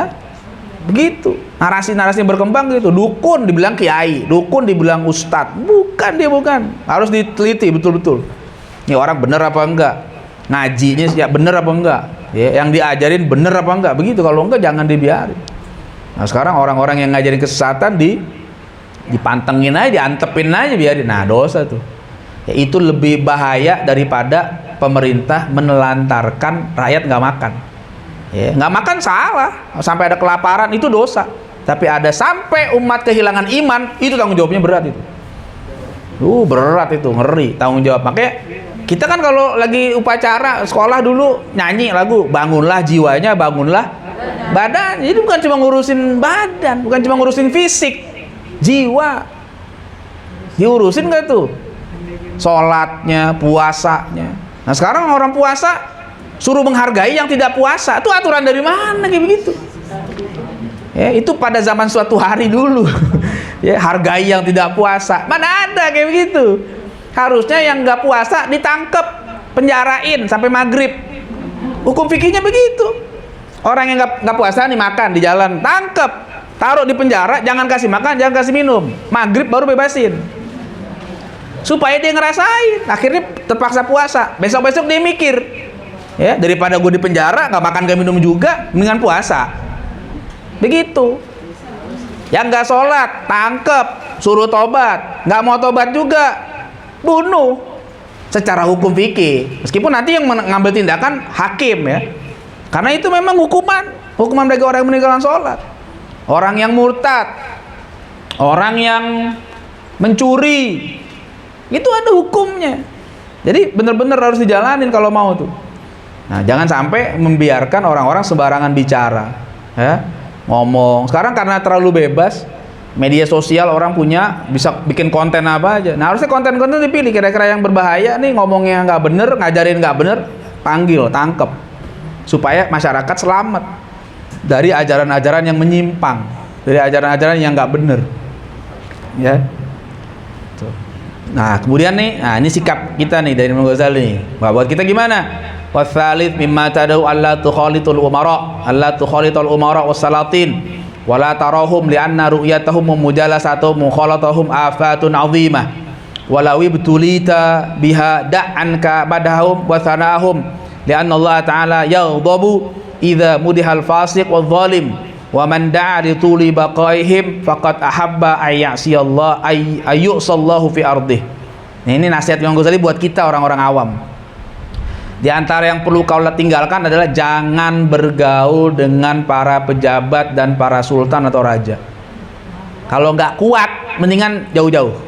Kalau kuat, nggak apa-apa, berani samperin, ngomong, nasihatin.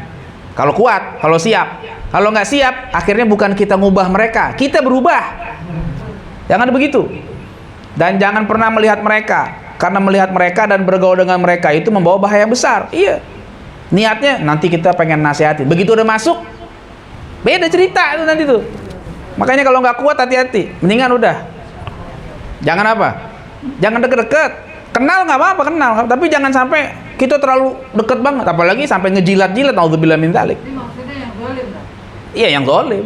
Atau yang baik pun nggak boleh muji-muji. Kenapa? Karena khawatir nanti kalau muji-muji nanti akan berefek kepada dia, sikapnya nggak bisa netral lagi. Biar zalim, biar bener, jauhin aja deh. Iya, baiknya gitu. Kecuali kalau mau deket asal berani amar ma'ruf nahi munkar. Tapi kalau enggak, ngapain? Akhirnya dia menjadi bagian nih. Man tasyabbaha biqaumin fahuwa minhum. Ya, kalau nggak bisa mendingan diem. Tapi kalau bisa nggak apa-apa. Diundang, ngomong kayak Imam Ghazali nih, ngomong, nasihatin. Nggak apa-apa kalau berani gitu. Ya. Nah, makanya dibilang nih, jika engkau terpaksa duduk dengan mereka, jangan engkau memuji dan menyanjung mereka. Karena Allah Ta'ala murka jika ada orang fasik dan zalim dipuji. Kebanyakan, katanya kebanyakan tuh Umar tuh zalim, kebanyakan. Tidak mengatakan semua, kebanyakan zalim. Ketika kita puji-puji, berarti kita memuji kezaliman. Barang siapa mendoakan mereka panjang umur, berarti dia senang jika Allah didurhakai di muka bumi ini. Imam Ghazali itu nggak mau tuh. Jadi kalau mau, maksudnya doain tuh muji-muji doa yang nggak sebenarnya. Kalau doain biar dapat hidayah, biar itu boleh, biar sadar. Tapi kalau seandainya nasihat, kalau seandainya malah muji-muji, wah dengan begini, cari muka, itu akhirnya nggak bener. Imam Ghazali nggak mau. Kalau Imam Ghazali ngingetin, tuh, sampaikan, udah, resiko, iya resiko pasti ada resiko, nggak mungkin nggak ada resiko. Imam Ghazali pun menyebutkan di Ihya lebih panjang tuh. Jadi kalau ulama-ulama dulu siap dengan resiko itu. Jadi kalaupun dia harus kena masalah, menyampaikan hukum begini, ya dia udah siap. Memang itu kan itu ujian para nabi begitu, ya. Dan dalam hadis Nabi mengatakan apa namanya, kata Nabi, afdolul jihad kalimatu haqqin inda sultanin jair, ya. Jihad yang paling utama itu adalah berani mengucapkan yang benar di hadapan penguasa yang zalim. Itu jihad. Kalau yang berani udah, kalau enggak udah mendingan jangan deket-deket, mendingan didik masyarakat. Ya, jauh, jangan kita ke bawah arus. Nanti akhirnya kalau seandainya kita deket, mulai itu macam-macam itu. Ya, diajak ke sana, diajak jalan ke sini. Ya, kalau diajak jalan gitu kira-kira pulangnya kosong apa kagak? Iya. Akhirnya nanti kalau dia nggak biasa, tadinya tegas, berani ngomong haram, begitu masuk rekening halam, udah cadel dikit tuh. Ya, nanti lama-lama jadi halal, lama-lama jadi harum. Nah, itu bahaya. Makanya jangan. Kalau nggak berani amar ma'ruf munkar, mendingan minggir. Udah minggir. Karena ini bukan perkara gampang. Masuk ke dalam sistem itu bukan perkara gampang. Bener. Jangankan ngomong kepemimpinan nih, jangankan ngomong kepemimpinan secara tingkat nasional atau apa. Dunia kerja aja, kalau kita nggak bisa bawa diri, ke bawah nggak harus? Ke bawah. Banyak orang yang terjerat masalah itu bukan karena dia bandel, karena sistem. Dia kerja, dia orang soleh, masuk ke sistem yang nggak bener, terlibat lah. Dia juga nggak tahu menahu kadang-kadang. Namanya ditulis doang di situ, kena nggak tuh? Kena, padahal dia nggak tahu apa-apaan. Karena sistem yang dibentuk oleh orang-orang itu. Makanya kalau orang yang bener gimana? Udah tinggalin kerjaan kayak begitu. Kalau udah tahu lingkungan kerjanya nggak bener, udah pergi resign, cari kerjaan yang lain. Kalau nggak dapat juga, udah dagang, lebih berkah. Daripada maksain kerja, ternyata begitu masuk, sistemnya begini. Ini haram, itu haram, tapi dinormalisasi. Udah nggak apa-apa lah, jangan sok suci lah. Lah udah susah begitu tuh. Ya, kita yang bener jadi dianggap gila.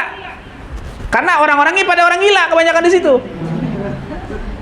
Iya kan begitu. Kan ada nggak orang normal dibilang gila? Ada. Karena orangnya di situ orang gila. Ini kan ada cerita kata guru saya gitu.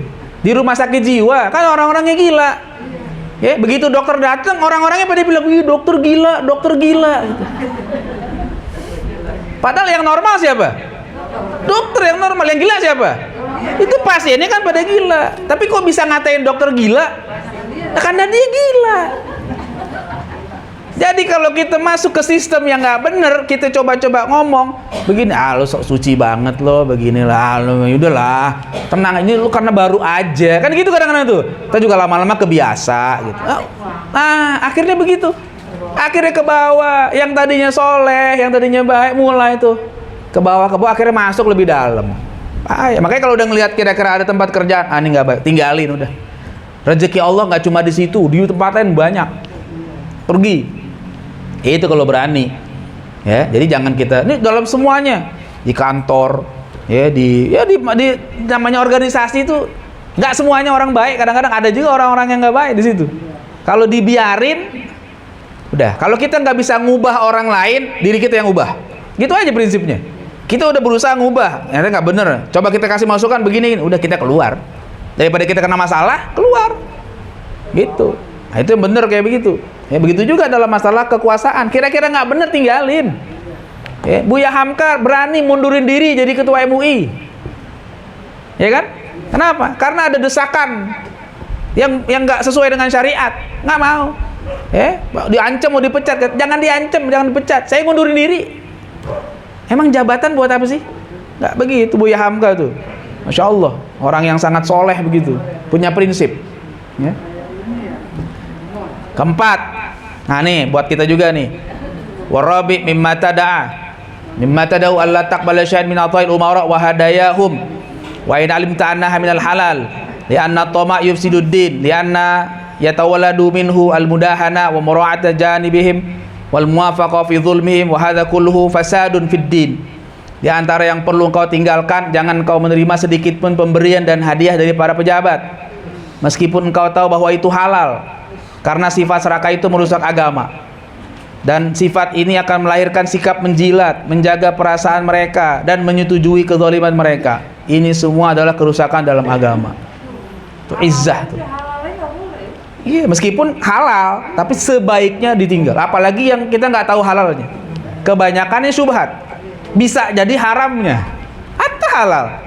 Sebaiknya jangan. Baik.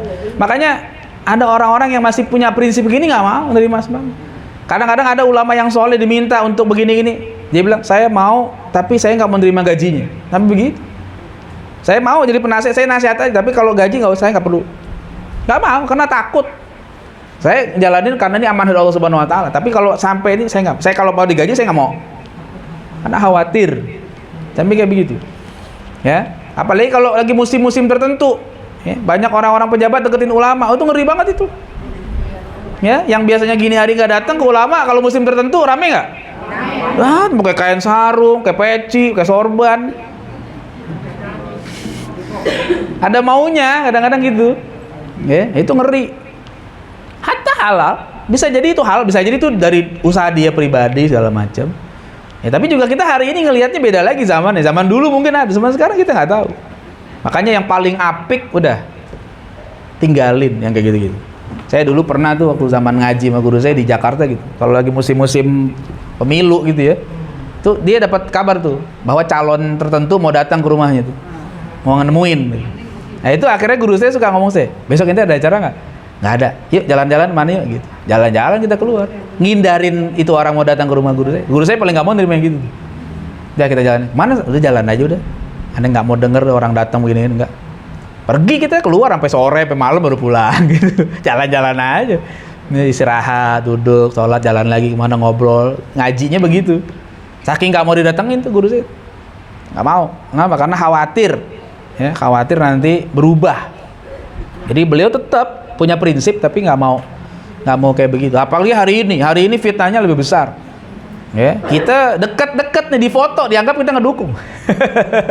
Kita hari ini di foto kita viral. Ternyata Ustaz Ardiansah nih dukung nih ya. Baru tahu gitu. Baru tahu. Jadi ngeri hari ini nih waktu di fotonya viral, bahaya tuh. Disangkanya apa? Ustaz Ardiansah dapat duit banyak nih kayaknya nih. Ya, dia nggak tahu padahal saya cair katanya gitu ya. Nah, nih kata Imam Ghazali apa? Wa qallu madarratihi annaka idza qabilta atayahum wa antafa'ta min dunyahum ahbabtahum. Wa man ahabba ahadan, ini kurang huruf nih. Yuhibbu tula umri wa baqa'a bid-darurah wa fi mahabbati baqa'i dhalim iradatu dzulmi ala ibadillahi ta'ala wa iradati kharabil alam. Fa ayyin yakunu afdharu min hadzal din wal aqibah. Bahaya paling kecilnya kata Imam Ghazali kalau nerima nih. Minimal jika engkau menerima pemberian mereka dan mengambil manfaat dari dunia mereka, minimal engkau jadi mencintai mereka. Yang tadinya kita tegas, ternyata dia baik orangnya. Ya mulai tuh berubah tuh. Ternyata dia nggak sejahat yang diberitakan. Baik, ramah, dermawan. Nah mulai tuh muji-muji tuh. Berubah tuh. Ya, akhirnya yang tadinya dia kritis, yang tadinya dia berani, lama-lama jadi juru bicaranya akhirnya. Bahaya tuh. Ya. Barang siapa yang mencintai seorang, dia ingin agar orang itu panjang umur. Biasanya gitu. Kalau kita sayang sama orang, pengen orang itu mati apa enggak? Enggak pengen, pasti pengennya panjang umur. Nah, kalau kita pengen panjang umur, berarti kita pengen supaya kezoliman terus berlaku.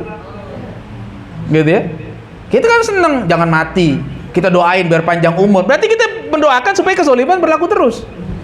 Nah, itu bahaya. Kata Imam Ghazali, maka apalagi yang lebih berbahaya dan lebih buruk dibandingkan hal itu. Itu agama rusak tanpa disadari ya.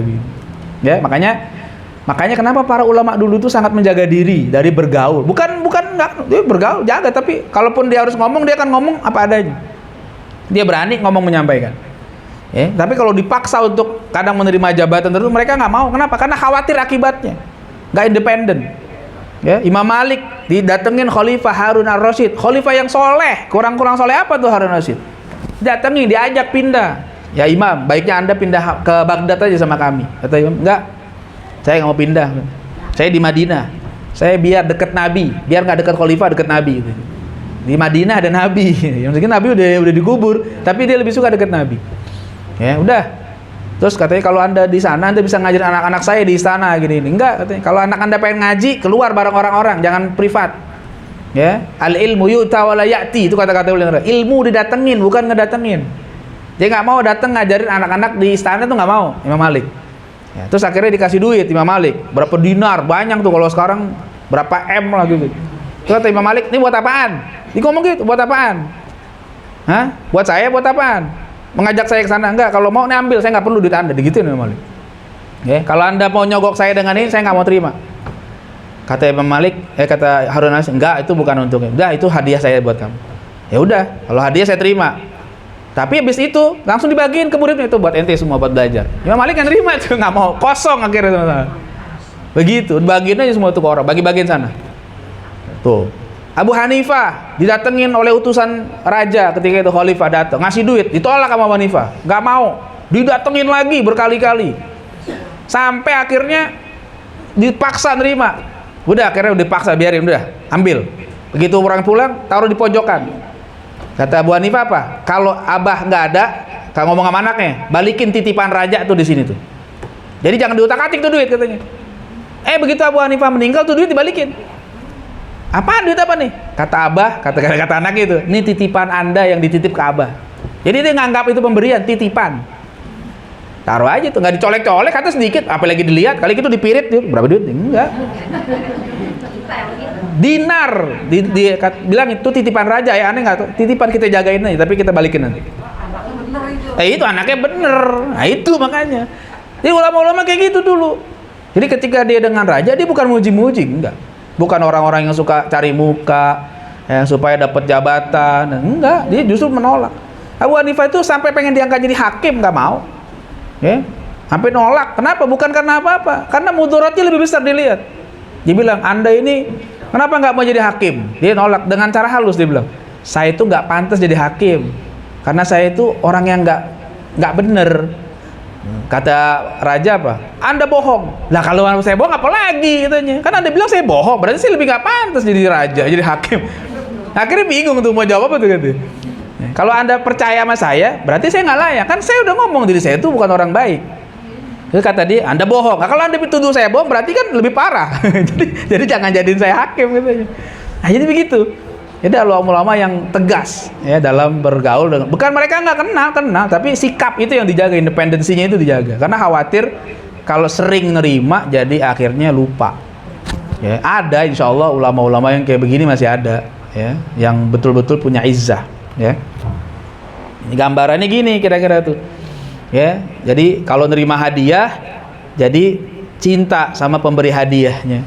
Kemudian akhirnya mengharapkan mereka panjang umur. Ya, terus kezoliman terus terjadi, agama jadi rusak semuanya tuh. Tuh urutannya kira-kira kayak begitu. Ya, makanya udahlah, kita betul-betul harus benar-benar jaga diri di situ. Ya. Kalau nonton film Buya Hamka tuh, waktu yang di bioskop tuh ada kata-kata terakhirnya itu menarik tuh. Ya. Ulama sejati itu tidak bisa dibeli. Kata Buya Hamka gitu. Kenapa? Karena dia sudah dibeli oleh Allah Subhanahu wa taala. Oh. Udah nonton belum Buya Hamka? Belum. Saya nonton tuh film itu. Ya kalau saya nonton yang baik itu karena ada ibrah yang mau saya ambil. Jadi kata Buya Hamka gitu di film itu. Ulama itu tidak bisa dibeli karena dia sudah dibeli oleh Allah. Kenapa? Allah bilang, "Innallaha ashtara minal mu'minina anfusahum wa amwalahum bi anna lahumul jannah. Udah, kalau Allah udah beli, udah nggak ada yang lain lagi udah. Yang lain ngasih tawaran harga berapa nggak ada ditengok ulama. Udah dijual. Nah, iya. Nah, kemudian akhirnya apa? Wa iyyaka an tukhda'a bistihwa'i syaitan wa qawli ba'din nasi laka bi anna al-afdal wal aula an ta'khudha ad-dinar wad dinar minhum wa tufarriquhuma bainal fuqara wal masakin fa innahum yunfiquna fil fisqi wal ma'siyah wa infaquka ala du'afa'in nas khairun min infaqihim fa innal la'in qad qata'ana ka kathirin minan nas bi hadhihi al waswasah wa aftahu fashin kathir wa afatuhu fashin kathir qad dzakarnahu fi ihya ulumuddin fatlubu thammata. Awas jangan sampai kamu tertipu dengan tipu daya setan dan ucapan sebagian orang kepadamu bahwa yang lebih utama dan lebih baik adalah engkau ambil dinar dan dirham mereka lalu engkau bagikan semua itu kepada fakir miskin. Kata, udah ambil aja daripada dipakai mereka, mendingan kamu yang ambil, nanti bagiin. Karena pejabat dan raja itu menggunakan uangnya untuk kefasikan dan maksiat. Kalau kamu terima, kamu bagikan kepada mereka. Nah, itu lebih baik daripada mereka. Itu kan ada was-was tuh. Bener juga, kan begitu tuh. Pakai logika itu, wah bener juga nih, akhirnya diterima. Misalnya diterima nih, dia nggak sadar ketika udah mulai nerima, itu udah mulai membuka pintu selanjutnya tuh. Maka hati-hati. Makanya Imam Ghazali tetap mewanti-wanti, jangan sampai begitu. Meskipun begitu, kadang-kadang itu pintu masuk asalnya. Kalau kita udah sekali nerima berarti wah dia bisa nih masuk. Kan orang nggak nyadarin di situ.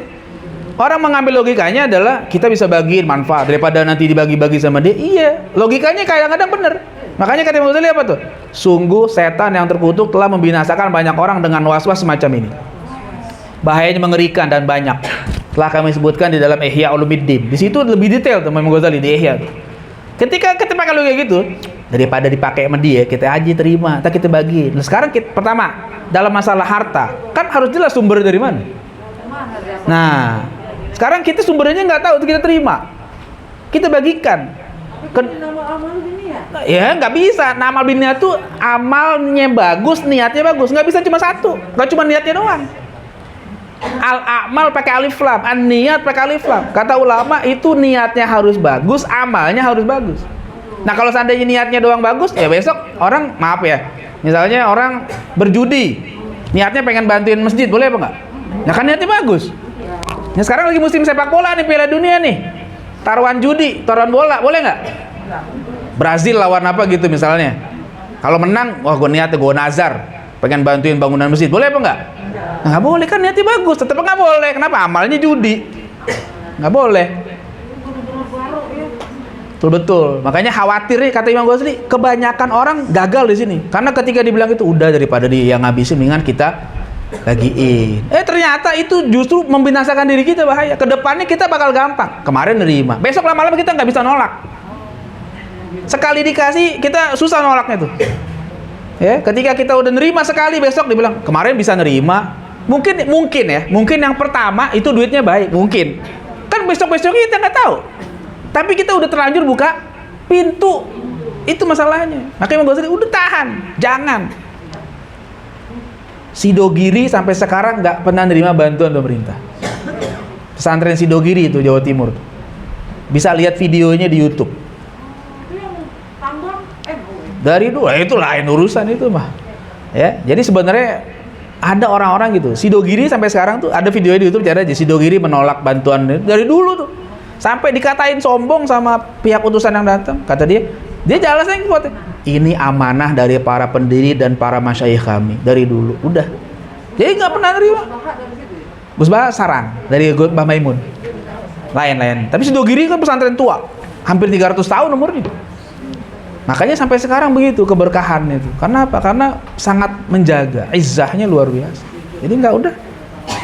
Ya dan banyak lagi lah faktor-faktor. Meskipun nanti kalau mau penjelasan lebih jauh ya di Ihya itu detail dijelasin. Cuma artinya nih Imam Ghazali lagi mengajarkan sikap kehati-hatian kita.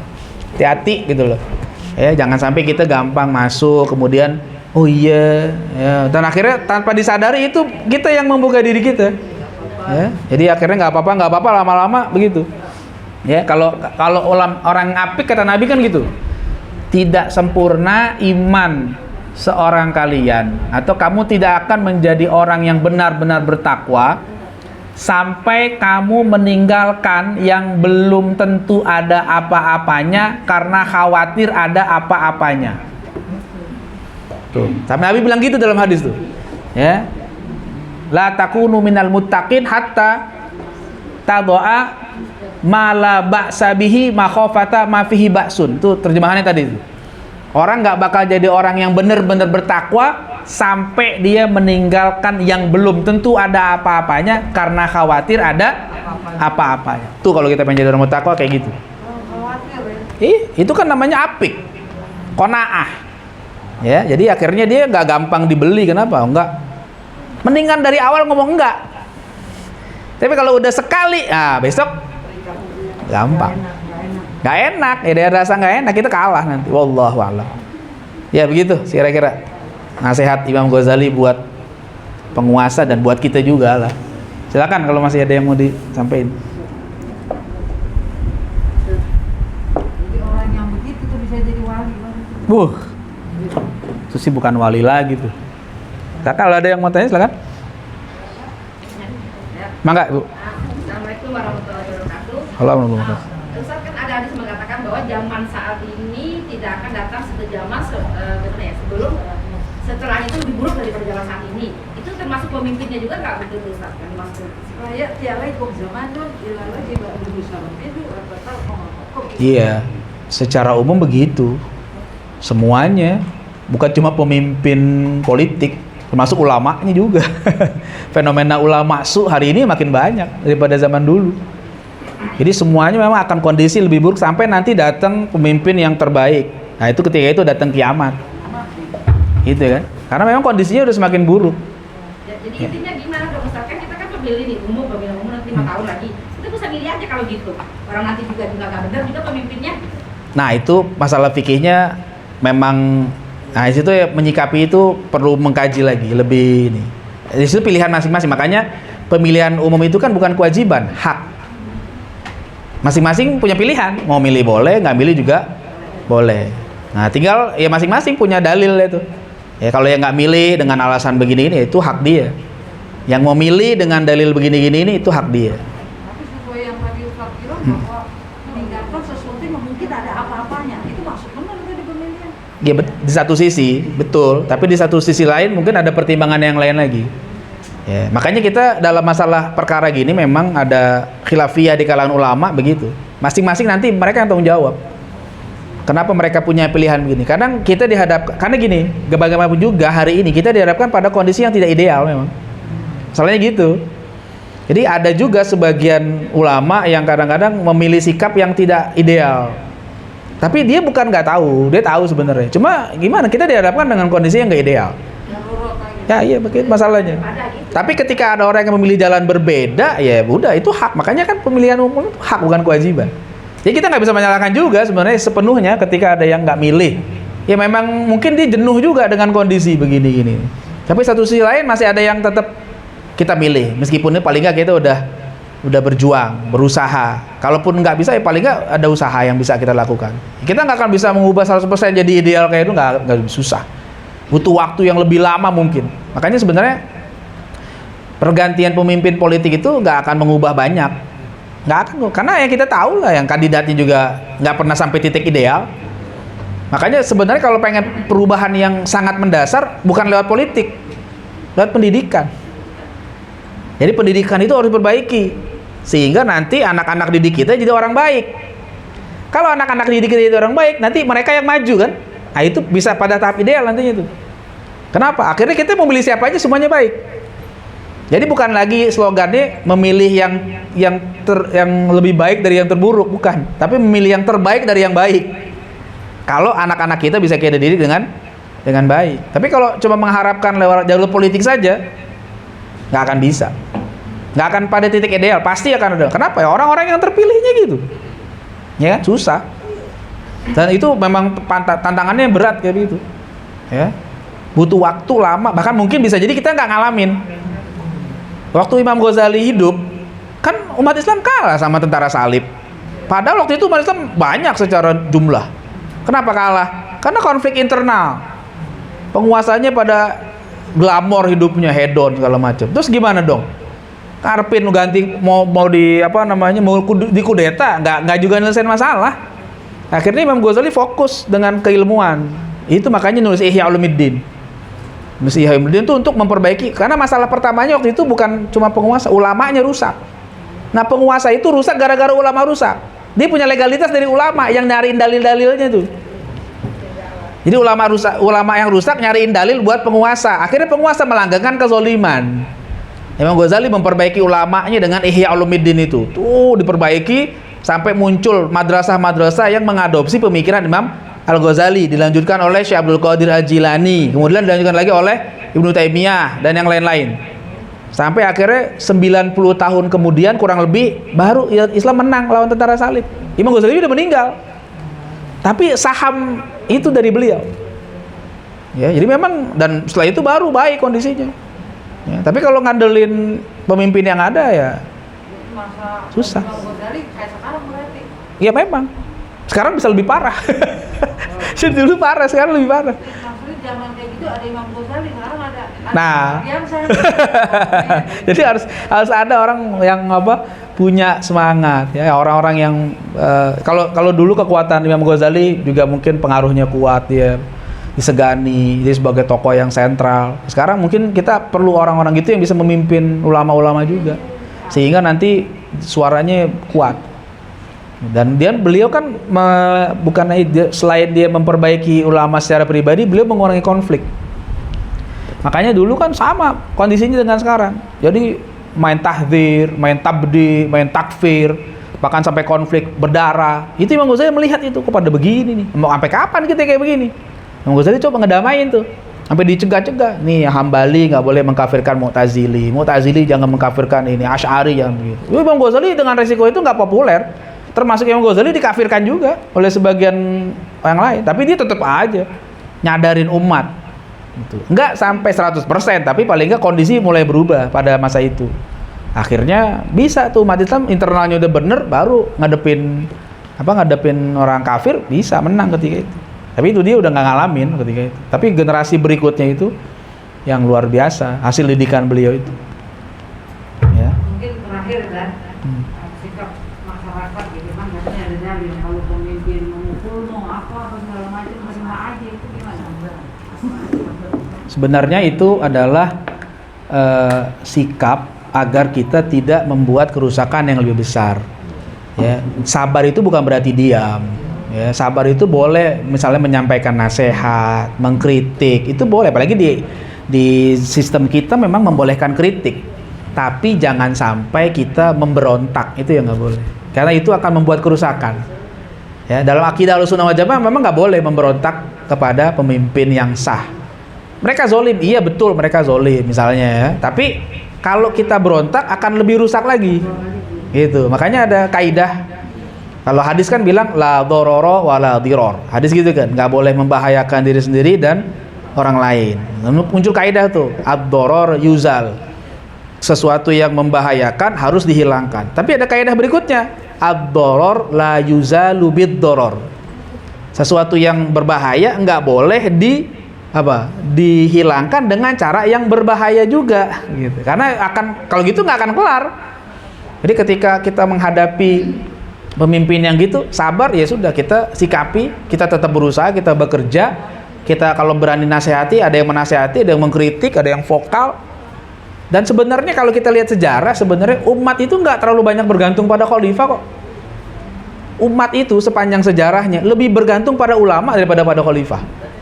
Coba aja perhatiin, pada masa khalifah dikuasai faham Mu'tazilah, umat Islam lebih pegang ulama. Pada waktu itu ulamanya dia yang dipenjara, Imam Ahmad bin Hambal dipenjara, murid Imam Syafi'i meninggal di penjara.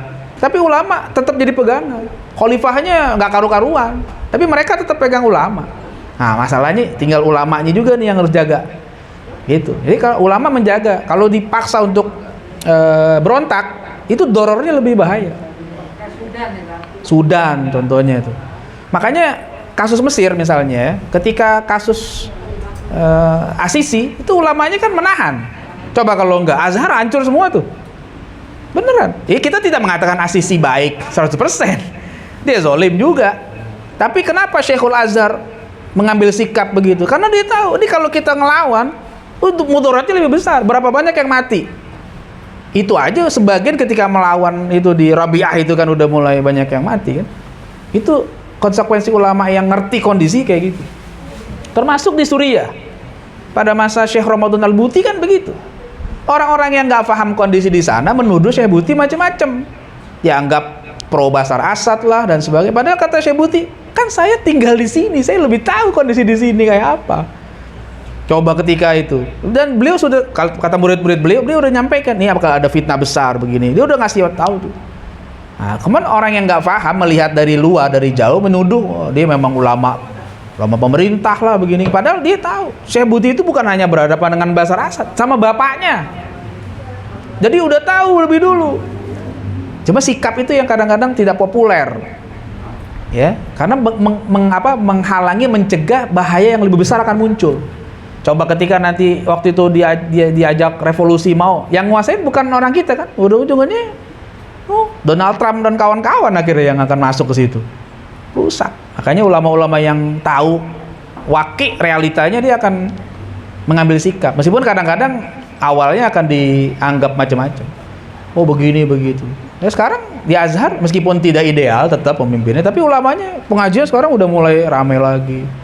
Ya di di majlis-majlis di masjid. Dulu waktu sebelumnya nggak ramai. Saya alumni yang lama-lama sih dulu sepi. Sekarang udah mulai semarak lagi. Ada kebaikan lagi lah meskipun tepat. Makanya yang dipegang sama para mahasiswa dan sebagainya para ulama, bukannya umaroknya gitu. Ya kita kan, saya suka bercanda juga. Kita mau siapa aja pemimpinnya kan bayar listrik bayar sendiri. Tetap aja. Ya makannya sendiri tetap aja. Ya udah. Nah memang kondisinya kayak begitu. Sabar tuh tetap kita berusaha, bekerja, terus ya berpikir melakukan perubahannya pelan-pelan. Kok dalam sistem ketenagaraan kan berlakunya cuma 5 tahun. 5 tahun juga ganti. Gitu aja. Nanti ketika mereka nggak bener ya kita coba bangun kekuatan pelan-pelan, lama-lama dia tersingkir juga. Caranya begitu aja. Tapi kalau kita dengan cara yang agak ekstrim gitu ya, nggak berubah juga. Pengalaman nggak usah jauh, pengalaman kita sendiri deh. 98 sampai sekarang apa lebih baik? Nah gitu kan. Kita bilang Orde Baru nggak baik, ada nggak baiknya kan? Meskipun belakangan sebenarnya udah lumayan itu, ya kan? Tapi begitu diturunin paksa segala macam, satu yang jadi korban berapa banyak?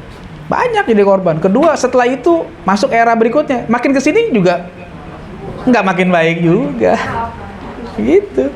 Jadi tetap makanya para ulama itu mengingatkan sabar itu bukan berarti diam, tapi juga jangan memberontak, karena itu yang bisa menimbulkan bahaya lebih besar. Ya. Wallahu a'lam.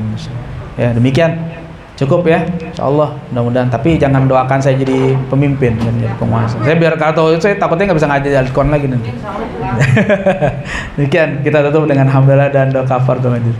Alhamdulillahirabbil alamin. Subhanakallahumma wa bihamdika asyhadu an la ilaha illa anta astaghfiruka wa atubu ilaik. Assalamualaikum warahmatullahi wabarakatuh.